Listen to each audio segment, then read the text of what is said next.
They say time reveals everything. But what they don't tell you is how quietly the truth can shatter your world.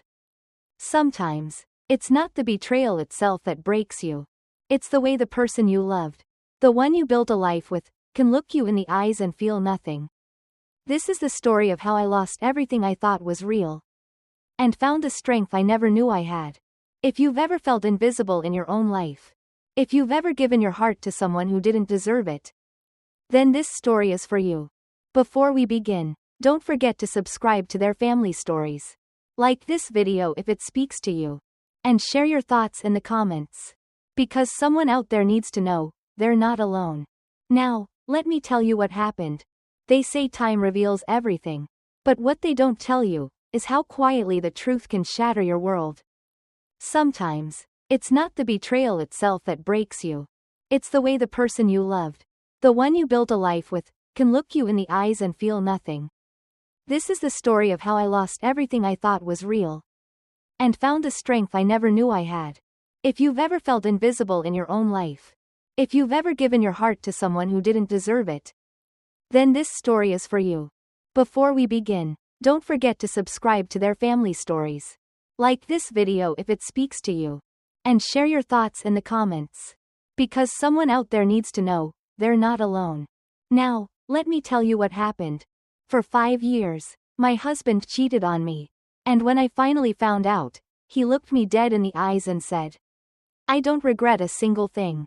He said it like he was reading the weather. Calm, flat, just a passing update. I sat across from him in the kitchen, my fingers curled around a warm mug of tea I hadn't yet touched. The house was still, the kind of quiet you only hear in the early hours before the world wakes up. The light outside hadn't even turned blue yet. There was something cruel about how peaceful the morning was. How utterly ordinary it felt. Even as my entire life cracked open. He went on eating his eggs. One bite, then another. Not even a flicker of shame. "I was tired," he said, "of pretending, of coming home to silence. You don't talk to me anymore. You just exist beside me." My throat tightened. My mouth opened, but nothing came out. Not even a whisper. Because here's the thing. He wasn't wrong about the silence. We had been quiet for years. But I thought we were surviving it together. That somehow, the quiet meant we were still trying. Daniel and I had married young. I was 20. He was 22. We said our vows under a white trellis in my parents' backyard. I wore my grandmother's pearls. And he cried when I walked down the aisle. Back then, he was the kind of man who brought flowers on Wednesdays. Not just anniversaries. He left little notes in my lunchbox during my first year of teaching. "You've got this," he'd write, followed by a badly drawn smiley face. He made me believe in the kind of love that holds its shape even when life changes. But somewhere along the way, between the doctor visits, the fertility treatments, the losses we never named out loud, we stopped holding anything at all. We tried for children for nearly 8 years. When we were told I couldn't carry, I thought we'd grieve together. But instead, he worked later, took up running, fell asleep with the TV on. I coped by overfunctioning, lesson plans, meal prep, laundry folded with hospital corners. I didn't cry in front of him. I didn't want to break what was already brittle. Looking back, I see it now. The way he looked through me. The way he stopped reaching for my hand when we crossed the street. How his "I love you" came out of habit. Not meaning. But none of that prepared me for the words he spoke that morning.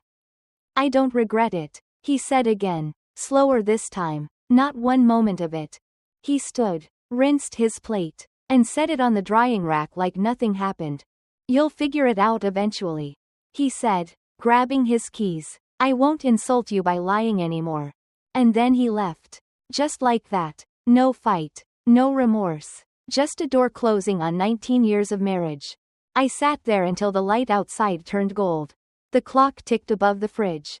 And I watched the second hand drag itself in circles. I didn't move. Not when my tea went cold. Not when the shadows stretched across the tile. I sat in that silence and tried to make sense of it all. The truth is, I'd known. Not the details. Not the timeline. But deep down, I'd known for years that something was broken. I just didn't want to face how far we'd fallen. That afternoon, I went through the motions. I graded essays about irony and betrayal, smiled at students, nodded at colleagues in the hallway. I even stopped at the grocery store for milk. All the while, I kept thinking, how many women walked through this exact day, holding their lives together by a thread no one else could see? When I got home, Daniel's car was already in the driveway. I didn't speak to him. I didn't ask questions. I wasn't ready to hear more truths I couldn't unhear. It wasn't until 3 days later, when I heard the shower running and saw his phone light up on the nightstand, that I broke. The message preview was short, just one sentence. But it was enough to split me in half. Baby kicked again last night. Wish you could have felt it. My fingers went cold. I unlocked the phone, scrolled up, and that's when I saw the name. Ivy. And just like that, everything I'd built my life around came crashing down. The name looked innocent enough on the screen, tucked between a red heart emoji and the word baby. But to me, it felt like a punch to the chest. Ivy was my cousin, my mother's sister's only daughter. We'd grown up together, shared birthday parties and summer swims, matching dresses from grandma when we were little girls. She was 5 years younger. Always the wild one, spirited, impulsive, full of charm. The kind of person who walked into a room and pulled everyone's attention like gravity. She'd moved back to town last year after a rough breakup. She said she needed family. Said she needed space to breathe again. I welcomed her like a sister. Invited her to dinner. Offered her my guest room until she got settled. She brought homemade cobbler to our Thanksgiving table and cried beside me at my father's funeral. And all along, she was carrying on with my husband. The betrayal didn't just cut me. It unstitched every memory we ever shared. Like someone ripping out the seams of a dress I'd worn my whole life. The texts were clear, explicit. There was nothing subtle. Pictures, plans, whispers about a future together, without me. There were messages from the week Ivy moved in. Months before I ever suspected anything. You're the one I should have married. He wrote. Grace is just existing. I put the phone down.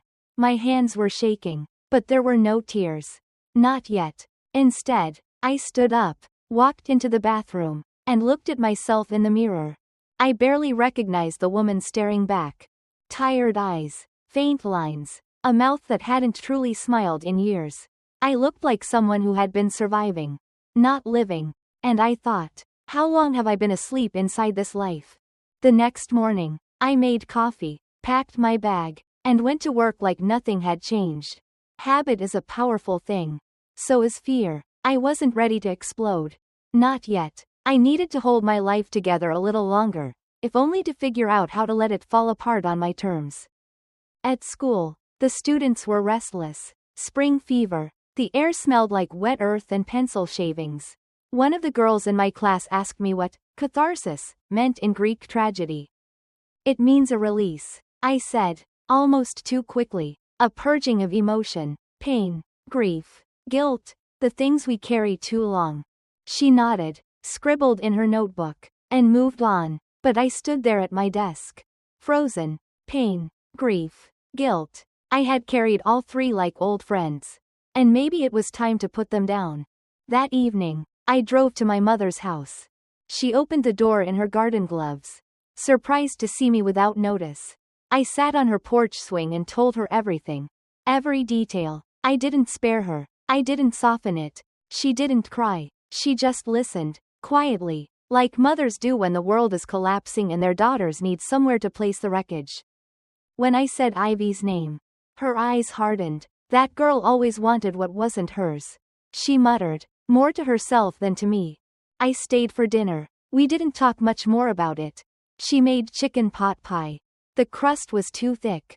I ate it anyway. Later that night, I went home and watched Daniel brushing his teeth, humming like he had no idea I knew.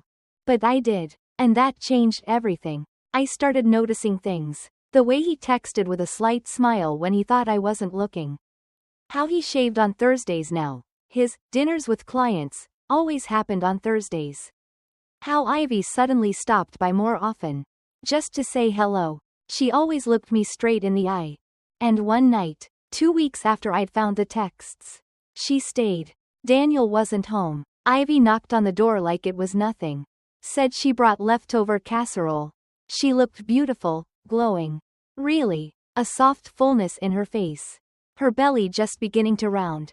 She set the dish on the counter, leaned against it, and crossed her arms. I guess you found out, she said. I said nothing. She tilted her head, like she was studying me. You clung to a dead marriage, Grace. I just gave him what he needed. There it was. No apology, no shame, just arrogance, wrapped in youth and confidence and a belly full of someone else's future.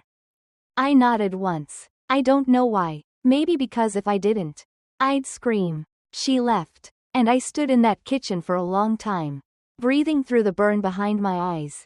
They didn't hide it anymore after that. Not really. Daniel still came home, still ate dinner, still asked me about the gas bill and the trash pickup. But he didn't touch me, didn't look at me like he used to. And every Thursday night, he disappeared for hours and came back smelling faintly of rose-scented lotion. I should have left then, packed a bag and walked away. But something in me needed one final moment. One last truth to be spoken in front of everyone who thought they knew us. One last chance to reclaim my voice.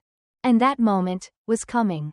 It was early May when the invitation arrived, a cream-colored envelope tucked neatly into the mailbox, with my name written in Ivy's looping handwriting.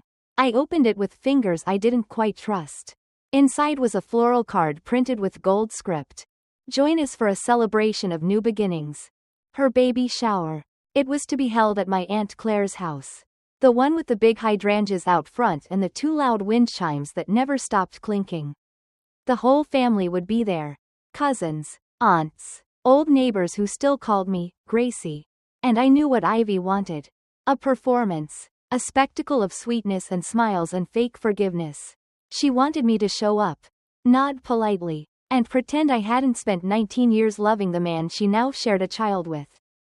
For days, I kept the invitation tucked between bills on the kitchen counter. Daniel never asked if I planned to go. He acted like it didn't exist. But I saw the way he glanced at it sometimes.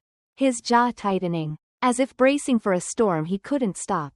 What he didn't know was, I'd already decided. There comes a point where heartbreak burns clean. Where grief makes way for clarity.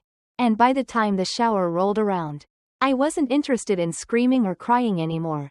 I wanted peace. My own version of it. I arrived late. Intentionally. The party was already in full swing. Balloons bobbed from the mailbox. And I could hear laughter spilling out the open windows.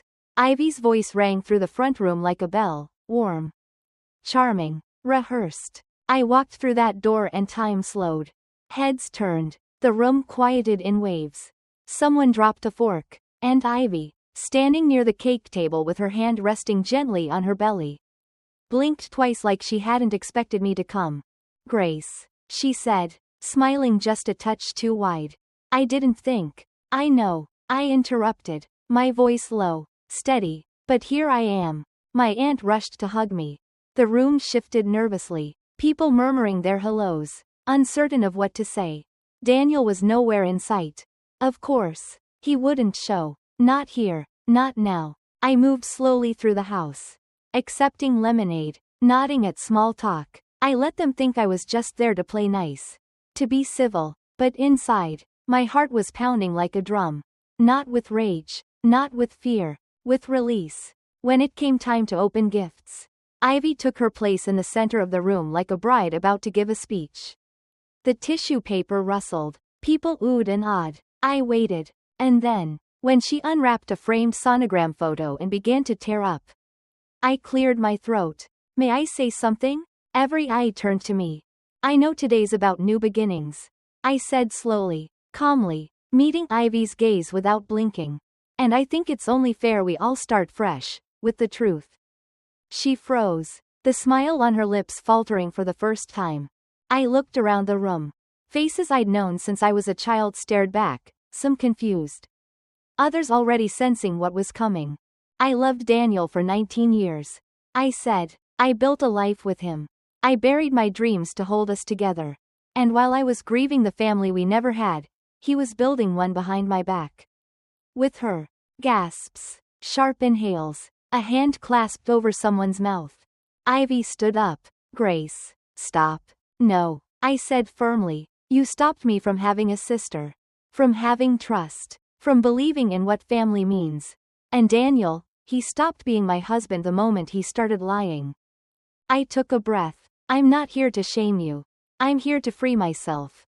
From this lie. From both of you. Silence hung thick. Ivy's cheeks flushed. But she said nothing. My aunt looked like she might faint. I turned and walked to the door. And just before I stepped outside, I looked back once, not out of regret, but to memorize the moment I chose myself. The wind caught the screen door as I stepped onto the porch. For the first time in years, I felt light, unburdened. I didn't know what tomorrow would bring. I didn't have a plan. But I had something better. I had the truth, and I wasn't afraid to live with it. I got in my car and drove. Past the grocery store, past the school, past all the familiar places that had felt like cages for so long. And when I reached the edge of town, I rolled down the window and let the breeze in. I didn't look back, not once. The next morning, I woke to the sound of rain tapping against the bedroom window. Not the heavy kind that drenches everything, but the soft, persistent kind that seeps in slowly, quiet, almost comforting. I lay there a while, staring at the ceiling, letting the silence settle around me. No footsteps, no keys in the door. Daniel hadn't come home. I didn't expect him to. He must have heard what happened. Someone would have called him. Surely, Ivy maybe, or Aunt Claire, who always seemed to have her fingers in everyone's business. But he hadn't texted, hadn't called, not a single word. And strangely, I didn't care. It was the first time in years I hadn't felt the weight of him, his moods, his silences, the shape of his disappointment curling around everything I did. That weight was gone now. What was left in its place was empty space. Quiet, still unfamiliar, but mine. I made myself breakfast, just for me. 2 eggs, buttered toast, coffee with cinnamon. How I actually liked it. I ate by the window, watching the drops race each other down the glass. And I realized I hadn't felt this calm in a very long time. Not since before the appointments. The miscarriages. The pitying looks from women in the grocery store when I said no. I didn't have children. That day, I didn't go to work. Instead, I opened the old wooden chest at the foot of our bed. Inside were remnants of a life I'd once dreamed of. The baby blanket my mother crocheted, still in its packaging. The framed ultrasound from our first pregnancy. The one we never got to meet. Tucked beneath it was a half-finished manuscript, my own. A story I'd started writing before life became something to survive instead of live. My hands trembled slightly as I lifted the pages. I remembered staying up late to write. Back when I believed my voice mattered. Back when I imagined being a writer. Not just a woman standing in front of a whiteboard, asking teenagers to underline metaphors while my own life sat unfinished. That afternoon, I cleared the guest room. Removed the boxes, the coats, the treadmill Daniel bought and never used. I dragged a small desk in from the garage, wiped it clean, and placed the manuscript on top. I didn't write yet, not that day, but I sat there, fingers on the edge of the paper. And I let the possibility soak into me. When the sun dipped low, and the shadows reached long across the floor, I heard a car in the driveway. Daniel, he didn't knock, just opened the door and stood in the hallway like he'd done 100 times before. Only this time, I didn't meet him there. I let him come to me. He stopped at the doorway of the guest room, his eyes landing on the desk. The papers, the unpacked dreams, his mouth opened slightly, as if to speak, but I beat him to it. There's nothing left to talk about. He shifted, shoved his hands in his pockets like a boy about to be scolded. I didn't think you'd actually go through with it, he said quietly. I looked up. Why not? Because you always forgive. You always stay. I studied him. This man I once loved so fiercely it hurt to breathe. His eyes were tired. His shoulders slouched. He looked smaller than I remembered. I stayed because I believed in us. I said, even when you didn't. He nodded, glanced away. She wants to move in together. I didn't flinch. Then go, I said. Start your new life. But you don't get to carry the pieces of me with you. He didn't argue, didn't beg. Maybe he expected a fight. Or tears. Or some final explosion that would make everything feel dramatic and real. But there was nothing left in me to give him. Nothing he could use. He turned and walked out, closing the door gently behind him. I waited until I heard the car pull away before I walked over to the front door, and locked it. That night, I slept with the windows open. The rain had stopped, and the air smelled like fresh earth, like something ready to grow again. I lay in bed with the manuscript beside me, a pen on the nightstand, and the feeling, small but certain, that I was just beginning. Not a comeback, not revenge, not some grand reinvention. Just me. Finally. The next few weeks unfolded slowly, like the first thaw after a long winter. Quiet changes, gentle ones, the kind you don't notice until one morning you realize the ground is no longer frozen. I cleaned the house, not with urgency, but with intention. I took down the wedding photo in the hallway, the one where Daniel was kissing my temple and I was smiling like I believed in forever. I wrapped it in newspaper and put it in the attic, not out of bitterness, but because I no longer needed it to tell me who I had been. I spent my evenings on the back porch, sipping tea, listening to the breeze move through the maple trees, rereading the pages of the manuscript I thought I'd abandoned for good. The words still spoke to me, though differently now. Before, they came from longing. Now, they came from something steadier, something earned. At school, I was more present than I'd been in years. I laughed with my students. I brought in donuts on Fridays. I started a writing club after school. Just a small group of girls who wanted to share poetry and stories and thoughts they were too afraid to say out loud. Watching them reminded me of myself, before the compromises. Before I made quiet my entire personality. Ivy showed up one afternoon. It was a Saturday. I was pruning the rose bush by the fence when I heard the sound of tires on gravel. I turned, wiping my hands on my jeans, and saw her stepping out of a silver car. Belly full, arms crossed. She didn't wait to be invited. Just walked up the path like she still belonged. I thought you should hear it from me. She said, we're engaged. I said nothing. I had no congratulations to offer. She looked thinner than I remembered. Tired. Her usual glow dimmed by something less sparkly, reality. Maybe. She glanced around the yard. At the porch. The garden beds. The wind chimes I'd hung last week. He still talks about you. You know, she said. Even now. Sometimes I think, you're still in the room. Even when you're not. That stung. More than I cared to admit. But I kept my face still. You made your choice, Ivy, I said. You don't need my blessing. She nodded slowly. I thought you'd want closure. Closure. As if she could hand it to me like a party favor. I already found it, I said quietly. You just weren't part of it.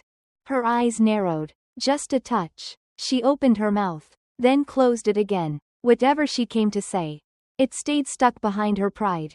She turned without another word and walked back to her car. I didn't watch her leave. That evening, I sat at the desk in the guest room, the soft amber glow of the lamp warming the paper. I wrote for hours, not about Daniel, not about Ivy, but about a woman who learned how to disappear from herself, and how to come back home. The words came easy now. Honest, unpolished, like breath. And then one morning, a few weeks later, I mailed it off. A submission, just one, to a small literary magazine I used to read in college. I didn't expect anything from it. But hitting that mailbox flag down felt like a declaration. Like saying, I'm still here. It was a Tuesday afternoon when the envelope came. Thin, white, ordinary looking. I stood in the kitchen, still holding my grocery bags, and read the words printed neatly on the letterhead. We'd be honored to publish your story. I laughed, loud, a startled kind of laugh that made the cat jump from the windowsill. I sat down on the floor, groceries still spilling onto the tile, and cried, not because I was sad, but because I had forgotten what it felt like to be chosen, for something that belonged to me.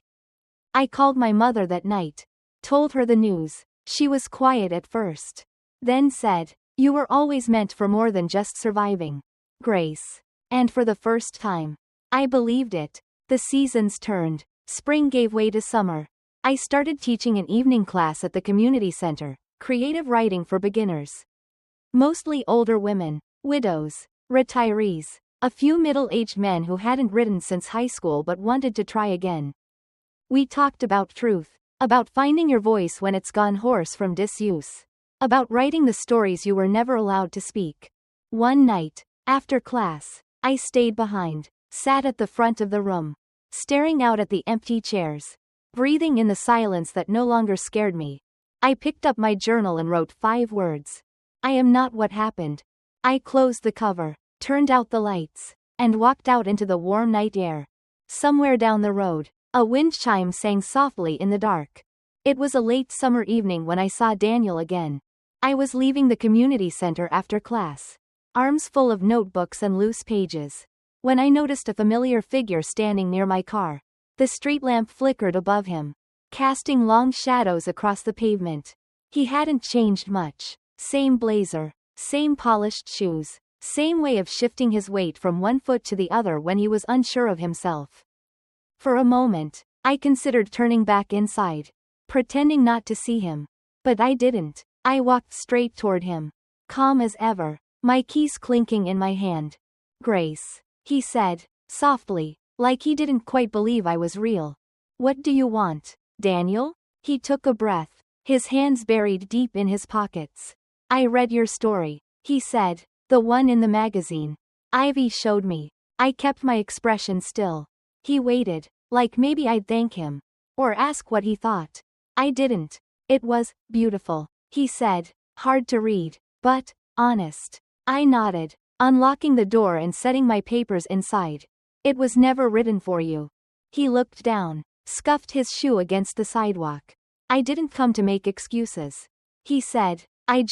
He paused. "I thought you should know I'm sorry." I leaned against the car door, arms crossed. "You said you didn't regret a single thing." "I didn't then," he admitted. "I do now." There was a time when those words would have unraveled me, when I would have clung to them like a life raft, thinking they meant there was still something left to fix. But now, they felt like echoes from a house I no longer lived in. "You don't get to regret it on my doorstep," I said quietly. "You made your choices. I made mine."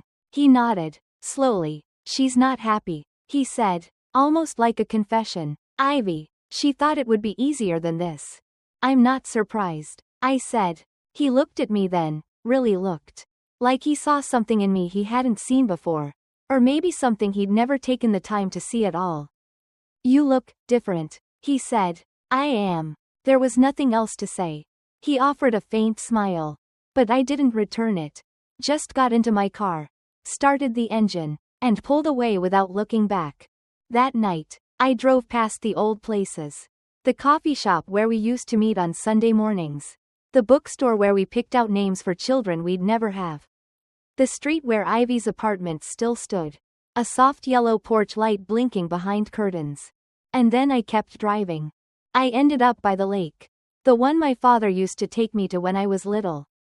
Back when the world felt wide and unbroken. I parked and walked down to the dock.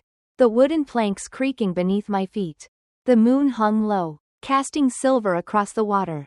I sat at the edge, slipped off my shoes, and dipped my feet into the cool, quiet lake. And I cried. Not because I was heartbroken. Not for Daniel. Not even for Ivy. I cried for the woman I used to be.